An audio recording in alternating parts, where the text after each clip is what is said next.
Chapter 5 when people rebel 1857 and after.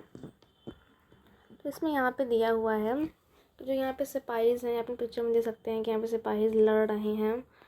तो ये rebellion मतलब कि विद्रोह हुआ था। तो यहाँ पे लिखा है sipahis and peasants gather forces for the revolt that spread across the plains of north India in 1857।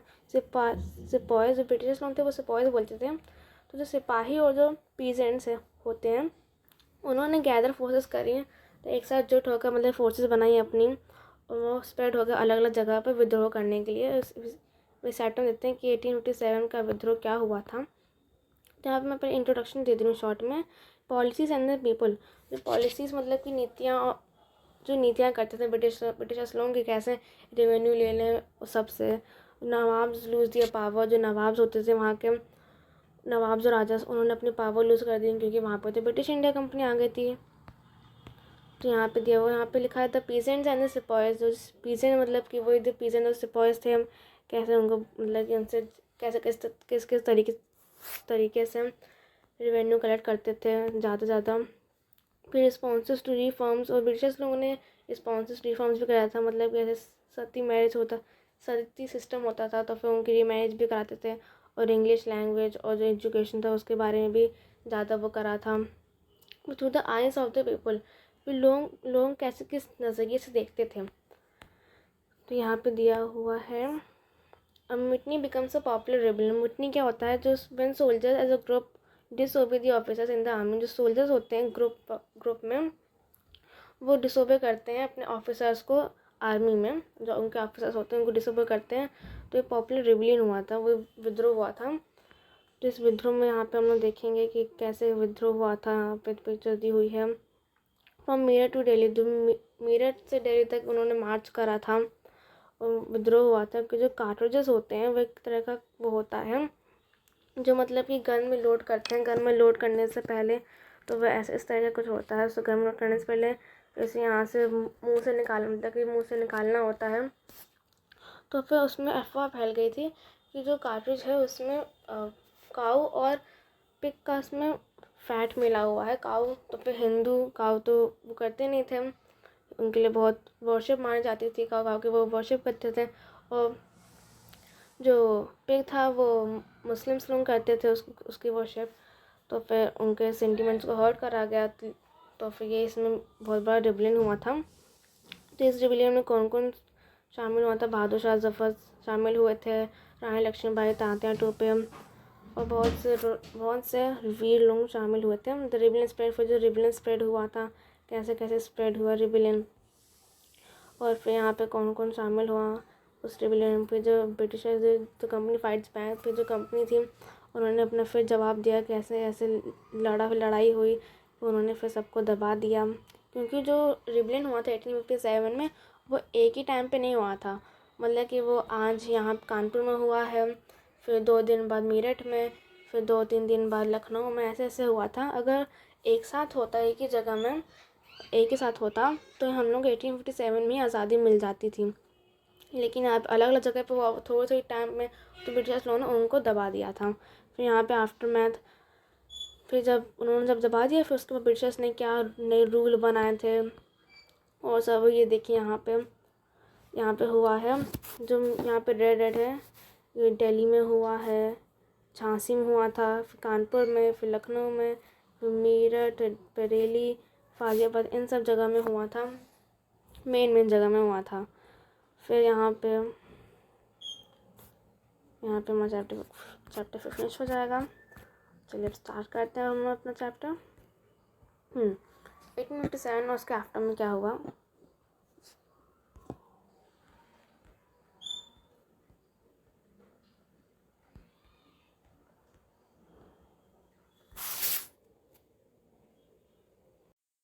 तो यहाँ पे दिया policies and the people, British लोगों की नीतियाँ और जो पीपल का इसमें क्या हाल हुआ था।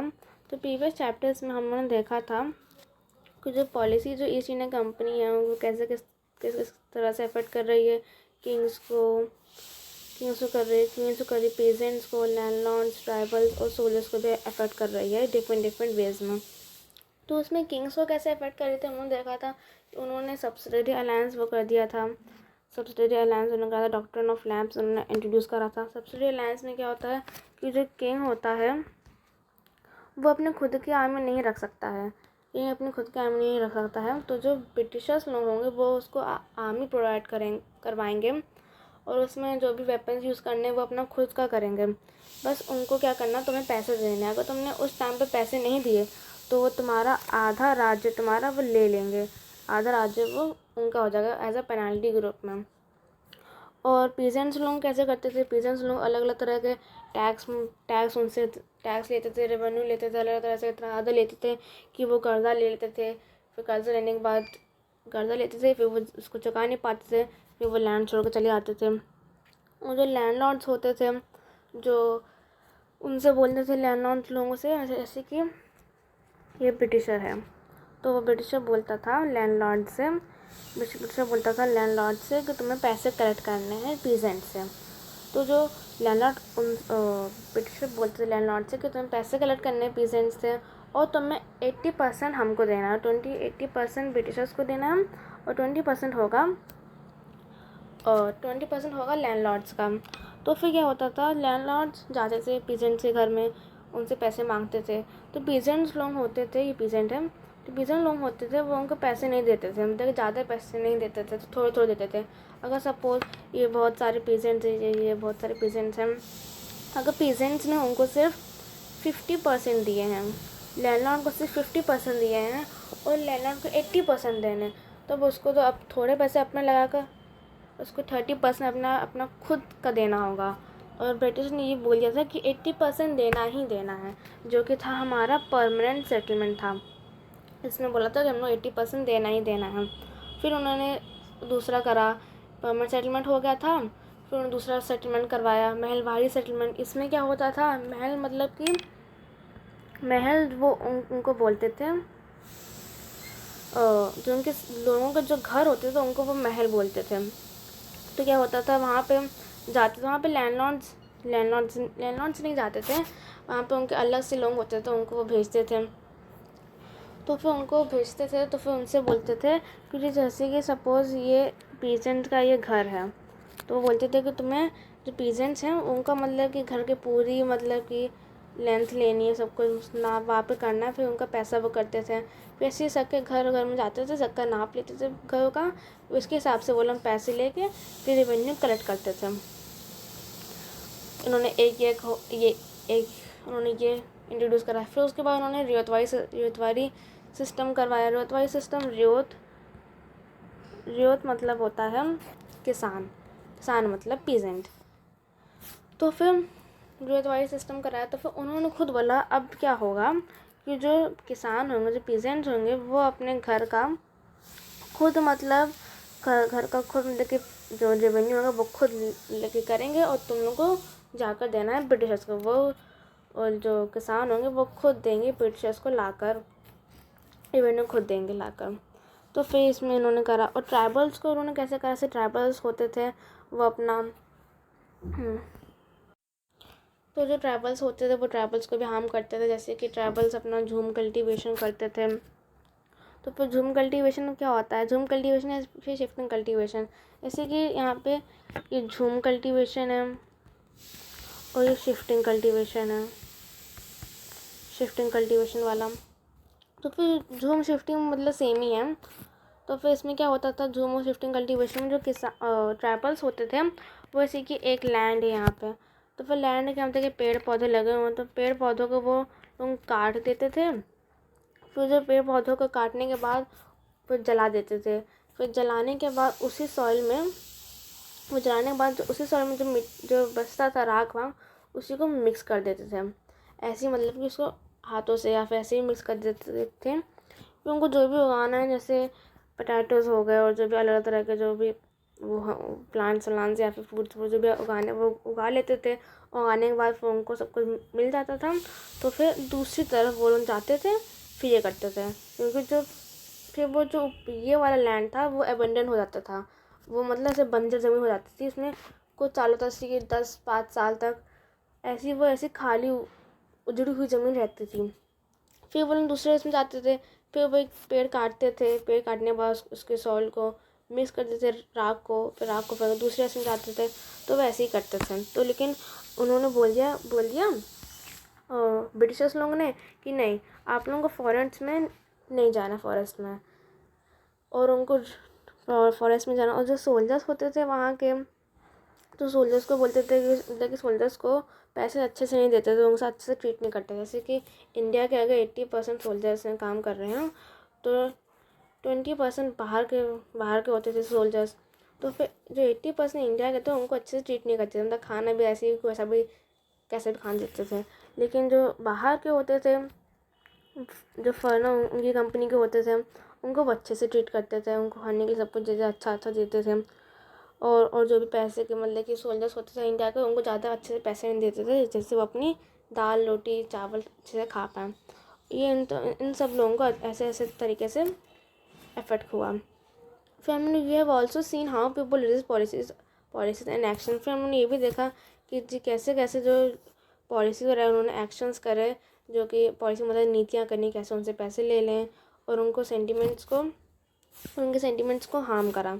कैसे, जैसे कि ट्राइबल्स से उनको बोला कि नहीं आप यहाँ नहीं जाएंगे, आपको वहाँ नहीं जाना, यहाँ नहीं करना, आपको ऐसे अपनी रिचुअल्स नहीं करनी, अलग तरह की ट्रेडिशनल ये सब नहीं करना है। फिर यहाँ पे आता है नवाब्स लूज दियर पावर। तो इसमें since the mid 18th century nawabs and rajas had seen their power eroded. फिर मिड 18th सेंचुरी में जो नवाब्स और राजास थे, उन्होंने अपन देखी कि उनकी पावर धीमे धीमे कम हो रही है। They had gradually launch the authority and honour. उन्होंने अपनी अथॉरिटी और ऑनर लॉस्ट कर दी थी, क्योंकि जब ईस्ट इंडिया कंपनी आ गई थी तो उनके अंडर में काम करते थे। Residents had been station in many courts. The freedom of the rulers reduced. अब जो फ्रीडम ऑफ द रूलर्स थी वो भी रिड्यूस्ड हो गई।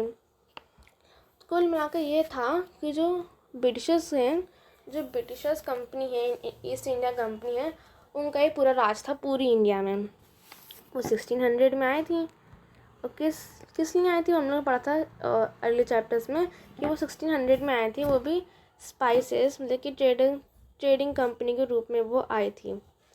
ट्रेडिंग कंपनी की तरह वो आई थी। तो फिर यहाँ पे दिया हुआ है many ruling families try to negotiate with the company to protect their interest. For example Rani Lakshmibai का एग्जांपल है। Rani Lakshmibai of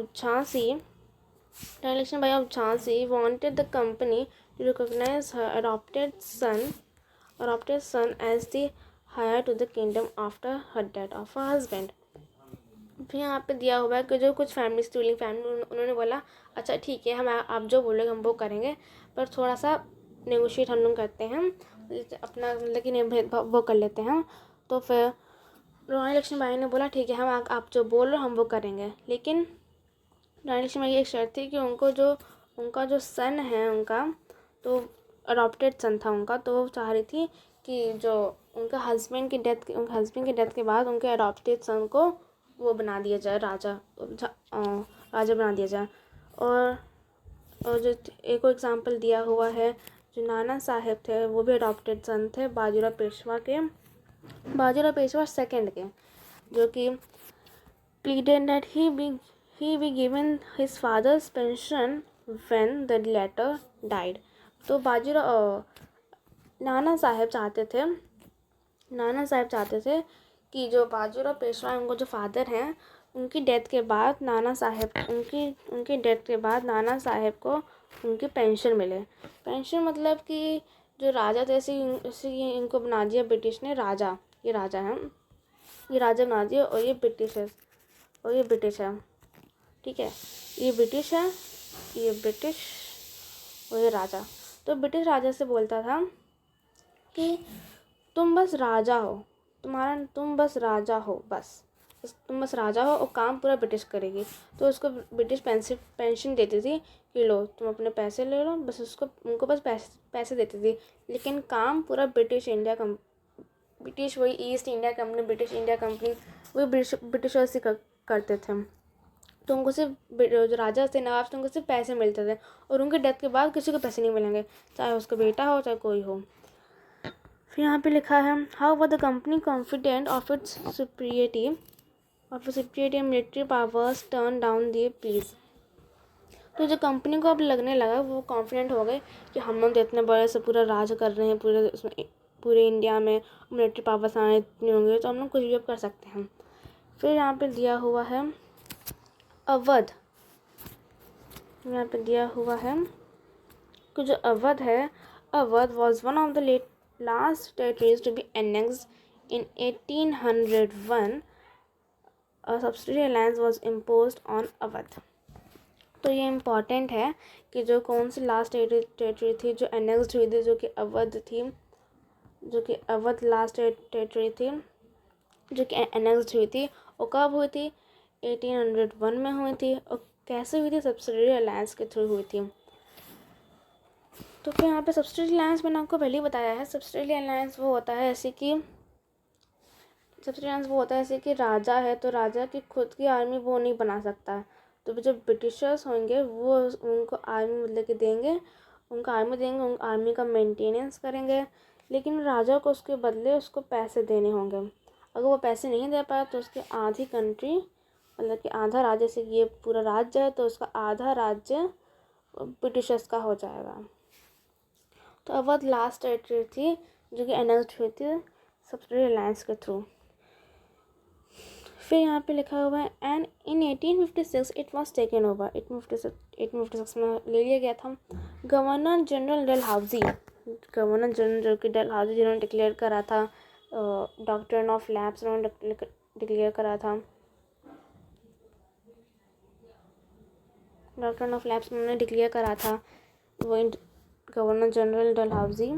governor general Dalhousie declare that the territory was being misgoverned and British rule was needed to ensure proper administration। अब जो governor general Dalhousie थे उन्होंने बताया कि जो territory है, जो कि वो टेरिटरी जो कि ले रहे हैं, जो भी टेरिटरी अवध के लिए है, वो अच्छे से गवर्न नहीं कर पा रहे थे, जो कि वहाँ के जो राजा थे वो अच्छे से गवर्न नहीं कर पा रहे थे। तो फिर उन्होंने बोला कि वो ब्रिटिशर्स को दे दो, जो भी कंपनी है वो जो ब्रिटिशर्स हैं वो अच्छे से इसको गवर्न करेंगे। फिर बाद में अगर नहीं दोगे तो फिर वो एनेक्स कर लेंगे, और वैसे एनेक्स करेंगे, फाइट करेंगे। और वैसे ब्रिटिशर्स लोगों के पास अच्छे अच्छे टूल्स थे, जैसे कि सब कुछ था, मिसाइल्स थी, गन्स थी, वेपन्स अच्छे। और हम इंडिया के पास तीर था, गोला था, बारूद था, ये सब था, तो सही से हो नहीं पाता था। जैसे कि इसकी इंडिया है, ये बना हुआ है, इतना पोर्शन इंडिया का है, इतना ब्रिटिशर्स का है। ऐसे मैं एग्जाम्पल के थ्रू बता रही हूँ, जैसे कि ये कोई राजा का और ये एक ब्रिटिशर्स का है। तो फिर जो इंडियन लोग थे यहाँ पे अपने गन्स लोड कर रहे हैं, यहाँ पे तीर वीर हैं यहाँ पे वो, लेकिन क्या कहते हैं एक ही बार में ऐसे मतलब कि मिसाइल्स फेंकते थे कि एक ही बार में काम ख़त्म। तो उनको अच्छे वेपन्स थे ब्रिटिश ईस्ट इंडिया कंपनी के। फिर यहाँ पे लिखा है the company even began to plan how to bring the Mughal dynasty to an end.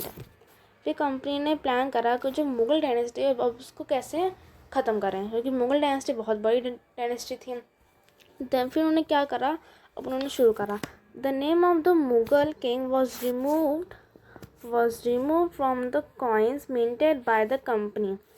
फिर जो वहाँ पे कॉइन्स होते थे जो कि मिंटेड हुआ करते थे, वहाँ पे मुग़ल किंग्स का उसमें कॉइन्स तो उसमें मुग़ल किंग्स का नेम लिखा रहता था। तो फिर उन्होंने बोला कि नहीं, उन्होंने रिमूव कर दिया गया कि सिर्फ कॉइन्स में मुगल्स का नेम नहीं होगा, मुगल्स का नेम नहीं लिखा जाएगा। फिर 1849 में, ये डेट्स इंपॉर्टेंट है, डेट्स आप लर्न करेंगे, इजी है करना। इन 1850 लेकिन ज़्यादा इंपॉर्टेंट नहीं है, जब मैं होगी इंपॉर्टेंट उसमें बता दूँगी कि कौन कौन से ज़्यादा इंपॉर्टेंट है। तो फिर यहाँ पे इन 1849 गवर्नर जनरल डलहौजी, इसमें ये आपको लेकर करना है कि जो गवर्नर जनरल हैं कौन थे, डलहौजी ने डिक्लेयर करा था। इसमें कि 1849 किसने डिक्लेयर करा था? डलहौजी ने करा था। क्या अनाउंस करा था डलहौजी ने? तो फिर इसमें Dalhousie announce that after the death of Bahadur Shah Zafar थे, the family of the king would be shifted out of the red fort and given another place in Delhi to reside in. अब यहाँ पर जो गवर्नर जनरल हाउजी थे उन्होंने announce करा कि बहादुर शाह जफ़र जो कि एम्परर थे, मुग़ल एम्परर थे, वो मुग़ल एम्परर थे बहादुर शाह जफ़र, बहुत ही पावरफुल मुग़ल एम्परर थे। उनसे बोला गया कि जो उनकी जो फैमिली होगी, मतलब कि वो लोग रेड फोर्ट में रहते थे, और मतलब कि जो भी मुगल्स लोगों ने रेड फोर्ट बनाया था, तो फिर वहीं के राजा मुग़ल फोर्ट में रहते थे। मतलब कि जो भी राजा होता था वो मुग़ल रेड फोर्ट में रहता था, जो मुग़ल लोगों ने बनाया था वही रेड फोर्ट। तो फिर बोला गया कि जो बहादुर शाह जफ़र हैं वो उनकी डेथ के बाद उनकी जो फैमिली होगी वो रेड फोर्ट में नहीं रहेगी, उनको दिल्ली में दूसरे साइड उनको मतलब कि कहीं भी उनको प्लेस दी जाएगी, वहीं पर उनको रहना होगा। मतलब कि राजा की डेथ के बाद फैमिली उनकी रेड फोर्ट में नहीं रहेगी। फिर इन 1856 जो गवर्नर जनरल कैनिंग थे, लॉर्ड कैनिंग, decided that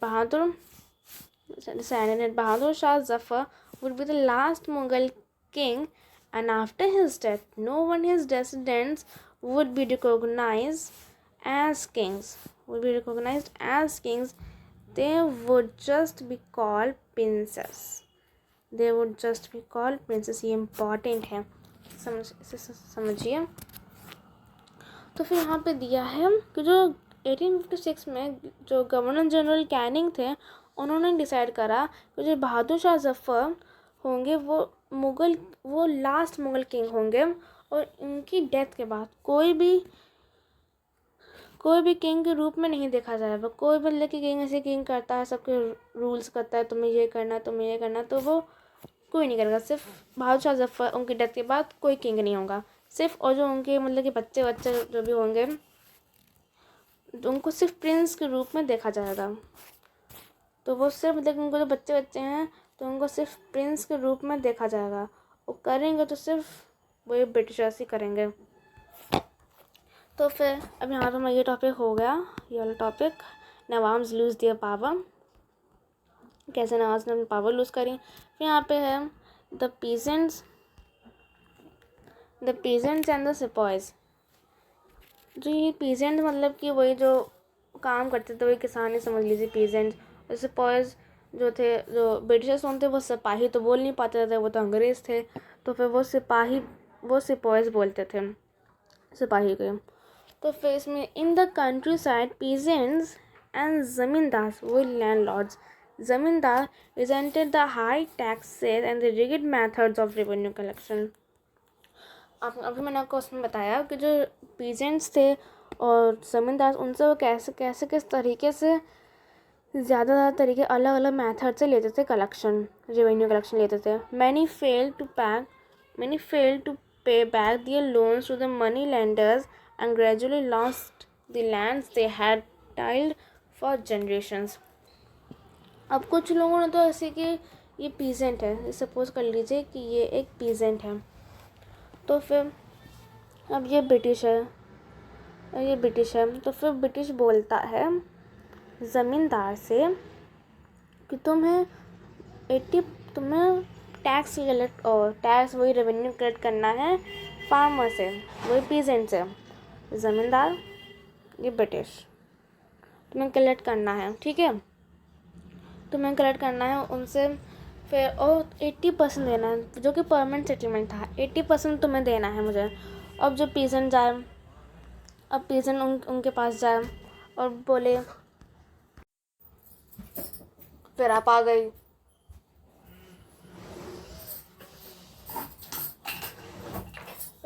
गई, gate.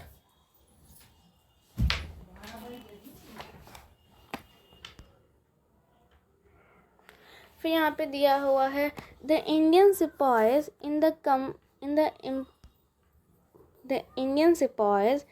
in the employ of the company also had reasons for discontent. They were unhappy about their pay allowance and conditions of services. तो जो Indian सिपॉयज़ थे अब वो भी उनसे गुस्सा थे, कंपनी लोगों से, मतलब कंपनी जो एम्प्लॉयज़ मतलब कि जो कंपनी के आर्मी में जो वर्क करते थे उनके अलग अलग तरह के मतलब कि गुस्सा थे, वो खुश नहीं थे वो, क्योंकि जो कि उनको सैलरी मिलती थी और जो allowance condition of service, allowance और कंडीशन ऑफ सर्विस मतलब कि यहाँ पे 80% वर्कर्स होते थे, 80% वर्कर्स होते थे पहले तो उनके, 80% होते थे इंडियाज़ के वर्कर्स और 20% होते थे ब्रिटिशर्स के वर्कर्स नहीं, क्या बोलते हैं, सिपाही। हाँ, सिपाही होते थे ब्रिटिशर्स के 20% और इंडियाज़ के 80%। तो वो ब्रिटिश लोगों को ज़्यादातर फैसिलिटीज़ देते थे, उनको बहुत अच्छा खाना देते थे, उनको अच्छी सैलरी भी देते थे, लेकिन इंडियाज़ लोगों को अच्छे नहीं करते थे, वो सही से नहीं करते थे। फिर यहाँ पे लिखा हुआ है some of the new rules moreover violated their religious sensibilities। उनके रिलीजियस सेंसिबिलिटीज़ और बिलीव्स को वॉलेटेड करते थे, उनको ठेस पहुँचाते थे।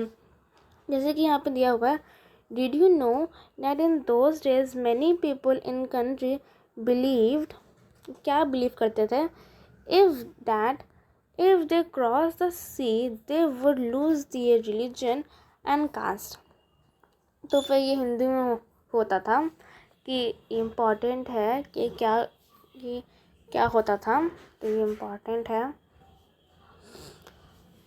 तो यहाँ पे लिखा हुआ है कि जो आप लोगों को पता है, जो कंट्री में ये भी होता था, बिलीव था कि अगर जो हिंदूज़ आते, हिंदूज़ में ये हुआ था, इसमें हिंदूज़ में हुआ है कि जो हिंदूज़ थे, अगर वो लोग, जैसे कि ये सी है, ठीक है, ये सी है, एक मिनट,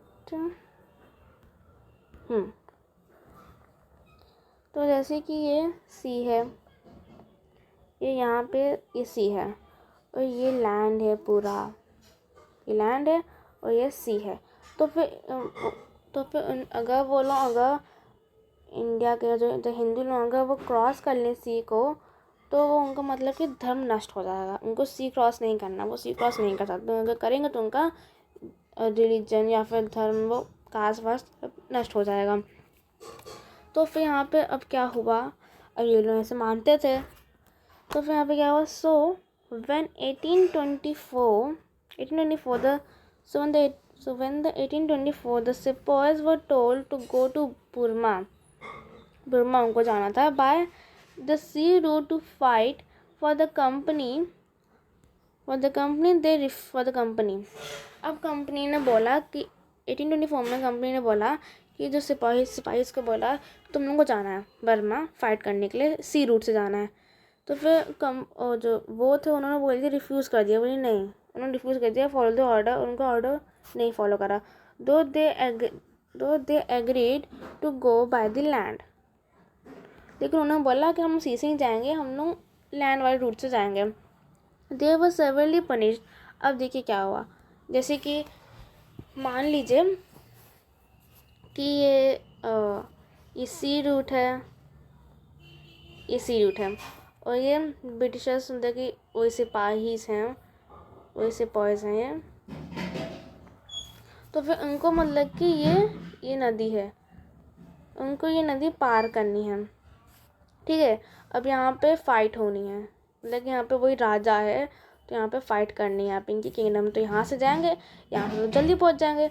लेकिन सिपाही बोले नहीं, इनको इस रूट से जाना है, देखिए ये रूट है, इस रूट से जाएंगे। तो ये बोले कि हम इस रूट से जाएंगे, लेकिन इस रूट से ज़्यादा लंबा हो जाएगा, तो बोले, तो फिर वही ब्रिटिश लोग कि तुम लोग को यहाँ से जाना है। मैं से तो स्टोरी टाइप का बना रही हूँ कि आपको समझ में। तो फिर बोले यहाँ से जाना है, तो वो बोले नहीं, हम उस लैंड रूट से जाएंगे। अब सी तो क्रॉस करनी होगी, और वैसे भी ये कोई वो थोड़ा ना आता है, ये क्रॉस कर लें तो हमारा धर्म नष्ट हो जाएगा। तो फिर उन्होंने फिर दे वर severely punished since the issue did not die down। तो फिर डाई डाउन क्या हुआ, फिर जो उनको पनिश करा गया कि ये क्या है भाई, तुमको सी रोड नहीं क्रॉस करने, ये क्या है। तो फिर उन्होंने 1856 the company passed a new, in 1856 ये इम्पॉर्टेंट है, in 1856 the company passed a new law which stated that every new person who took up who took up employment in the company's army had to agree serve overseas it required. तो फिर 1856 ने company ने क्या करा, एक new law पास करा कि जो भी पर्सन जिसको कंपनी के आर्मी में आना है उसको एक वो दिया जाएगा, एम्प्लॉयमेंट दिया जाएगा, जिसको इसको मतलब एक टिक करना है, मतलब कि इसको साइन करना है यहाँ पे तुमको कि ये सब नहीं ओवरसीज़, मतलब कि ये नदी पानी करेंगे तो ये हो जाएगा वो हो जाएगा, इन सब में कुछ नहीं करना है, उसमें साइन करो, जो कहा है उसमें तुमको करना है। फिर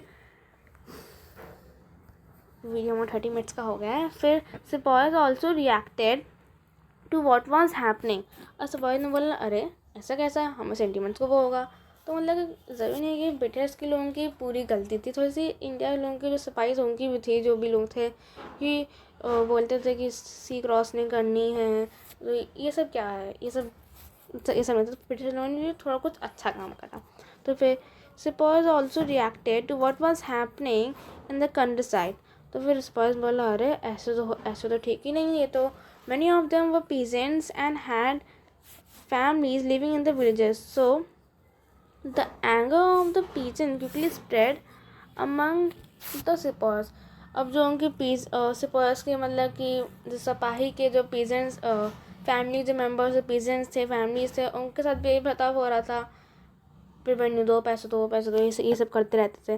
तो उन सब का एंगर ज़्यादा बढ़ गया और ये स्प्रेड होने लगा, और सिपाहीज भी। फिर रिस्पॉन्सेस टू रिफॉर्म्स। फिर ब्रिटिशर्स लोगों ने क्या रिफॉर्म्स करे थे वो हम इसमें करेंगे कि रिस्पॉन्सेस उन्होंने करे, रिफॉर्म करे, कुछ अच्छा काम भी करे कि ये सब हटाओ, ये सब सही नहीं है, तो ये सब करा। तो हम यहाँ पे पढ़ते हैं कि द ब्रिटिश को सोचना था that Indian society had to be reform. British believe करते थे, सोचते थे कि इंडियन सोसाइटी है उसको रिफॉर्म होना ज़रूरी है। Laws were passed to stop the practice of sati and to encourage the remarriage of widows.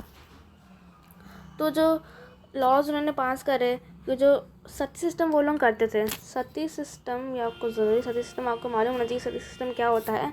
Sati system वो होता है जैसे कि अगर एक मैन की अगर डेथ हो गई, ठीक है, तो वो उसकी डेथ हो गई, जो उसकी वाइफ रहेगी, तो जो उसकी वाइफ रहेगी अब तक कि उसके मैन की चिता जल रही है, उस मैन की चिता जल रही है, तो फिर क्या करते थे, उस मैन की चिता जल रही है तो फिर और उस लेडी को भी उसके साथ जला देते थे, वो करते थे। देखिए मैन की डेथ हो गई तो फिर उस लेडी को भी उसके साथ जला देते थे, वो भी जिंदा। तो फिर उन्होंने बोला कि ये सब नहीं होगा, सती सिस्टम को नहीं करना है ये, ऐसे कि अगर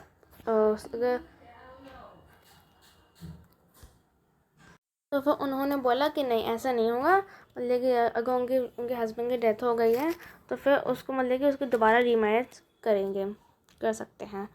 तो फिर ये होगा। And English language education was actively promoted. और जो इंग्लिश लैंग्वेज थी उन्होंने बोला कि इंग्लिश लैंग्वेज को उन्होंने एजुकेशन को भी बहुत वो दिया, महत्व दिया, और एजुकेशन को भी बहुत महत्व दिया कि एजुकेशन बहुत ज़रूरी है। तो ये भी उन्होंने बहुत अच्छा काम किया कि एजुकेशन बहुत ज़रूरी है, उसको बहुत ज़्यादा प्रमोट करा। तो फिर अगर क्वेश्चन में आता है तो फिर आप लिखेंगे कि सती सिस्टम के मतलब सती सिस्टम उन्होंने करा था, इंग्लिश लैंग्वेज को प्रमोट करा था, और जो भी लिखा हुआ है यहाँ पे। तो आफ्टर 1830, फिर 1830 के बाद the company allowed Christian missionaries. अब क्रिश्चियन मिशनरीज क्या होता है? जो क्रिश्चियन मिशनरीज होते हैं, जैसे कि सपोज ये क्रिश्चियन है, ठीक है, ये क्रिश्चियन है, क्रिश्चियन मिशनरीज, क्रिश्चियन तक होते हैं, कौन होता है क्रिश्चियन? जीसस क्राइस्ट, मतलब कि वो सब करते हैं, हम जीसस को मानते हैं। और जो मिशनरीज, क्रिश्चियन मिशनरीज वो होते हैं जैसे कि ये क्रिश्चियन है, और जो यहाँ के इंडिया के लोग हैं, मुस्लिम्स, हिंदूज़, सिख, ये सब हैं, तो उन लोग मतलब अपना उनका क्रिश्चियन मिशनरीज का ग्रुप होता है। जगह एक ग्रुप में 4-5 लोग होंगे तो वो सब घर जाएंगे और क्रिश्चियन के बारे में प्रमोट करेंगे कि आप ये करिए, वो करिए, आप ऐसे करिए तो आप क्रिश्चियन बन जाइए, ऐसे अपना प्रचार करते हैं। वो क्रिश्चियन मिशनरीज होता है। तो फिर क्या हुआ, जो क्रिश्चियन मिशनरीज थे, the company allowed Christian missionaries to function freely in its domain and even own land and property. तो जो कंपनी, जब जो कंपनी भी क्रिश्चियन थी, ब्रिटिशर्स थी वो, क्योंकि तो फिर उन्होंने क्रिश्चियन मिशनरीज को बोल दिया कि ठीक है, आप अपना मतलब कि यहाँ पे आप आइए, यहाँ पे आप कुछ भी कर सकते हैं, मतलब कि लैंड को ख़रीद सकते हैं, प्रॉपर्टी को ख़रीद सकते हैं, सब कुछ कर सकते हैं। फिर इन 1850 अ न्यू लॉ पास्ड। अब ये भी इम्पॉर्टेंट है, इन 1850 में कौन सा लॉ पास्ड हुआ था, तो फिर इसमें लिखा है इन 1850 a new law passed to make conversion to Christianity easier। 1850 में देखिए अब न्यू लॉ पास करा गया कि जो क्रिश्चियनिटी मतलब कि लोगों को बोलो कि प्रोत्साहित करो कि आप हमारे क्रिश्चियन में आइए, क्रिश्चियन धर्म रूप अपनाइए, ये सब करा गया। अब इसमें था क्या, तो इसमें लिखा है this law allowed an Indian who had converted to Christianity to inherit the property of his ancestors. देखो अब इसमें क्या हुआ, उन्होंने बोला लॉ पास करा, तो फिर उन्होंने बोला कि जो इंडियन हैं, जो कि कन्वर्ट हैं, जो कि क्रिश्चियनिटी में जो कन्वर्ट हो जा रहे हैं इंडियन, उनको जो प्रॉपर्टी होगी लैंड, जो एंसेस्टर्स मतलब कि पूर्वजों की, जो उनके पूर्वजों की जो लैंड प्रॉपर्टी वो उनकी ही रहेगी। अब वो तो उन्हीं की तो है, उनके यहाँ तो उन्हीं की है, लेकिन उन्हें मतलब कि एक मतलब कि वो साधन बना लिया था कि जो लोग हैं इंडियाज़ के, वो जो इंडियंस के लोग हैं वो क्रिश्चियनिटी में बस अपना धर्म वो कर लें। तो फिर उन्होंने ये सब करा। Many Indians began to feel that British were destroying their religion, their social customs। तो फिर many Indians began to feel that the British were destroying their religion, their social customs and the traditional way of life। तो फिर वो लोग मतलब उनको बस एक साधन चाहिए था ब्रिटिश लोगों को कि वो इंडियंस लोगों को अपनी क्रिश्चियनिटी में धर्म मतलब वो करवा लें। तो फिर मैंने इंडियन सोचते थे, जो और इंडियंस थे वो सोचते थे कि जो ब्रिटिशर्स हैं वो बस उनके रिलीजन नष्ट कर रहे हैं, नष्ट कर रहे हैं, उनको सोशल कस्टम के तौर तरीके वो सब भी नष्ट कर रहे हैं, और जो ट्रेडिशनल वे ऑफ लाइफ मतलब जो अपने ट्रेडिशन जब ट्रेडिशनल फेस्टिवल वो सब करते हैं वो सब नष्ट कर रहे हैं। तो फिर यहाँ पे दिया हुआ there were course other Indian who wanted to change existing social practice. You will read about this in.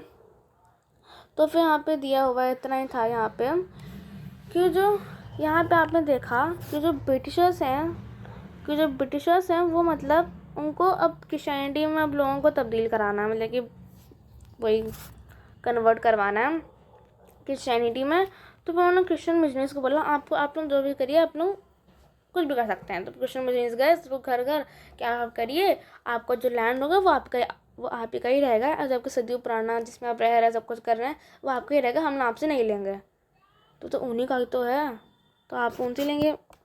तो फिर ये सब ऐसे रूल्स बनाते थे। तो फिर अगर क्वेश्चन में अगर हमारे में आया तो लिखेंगे यहाँ पे कि उन्होंने एक तो सती सिस्टम वाला रिफॉर्म करा था, ये तो उन्होंने सही करा था, रिस्पॉन्सिव रिफॉर्म, ये सती सिस्टम उन्होंने हटाया था। और सबसे ज़्यादा इंग्लिश लैंग्वेज का उन्होंने बहुत वो मतलब कि प्रमोट करा था उन्होंने। और फिर ये जो चीज़ करी थी क्या, अगर रिफॉर्म्स करे थे।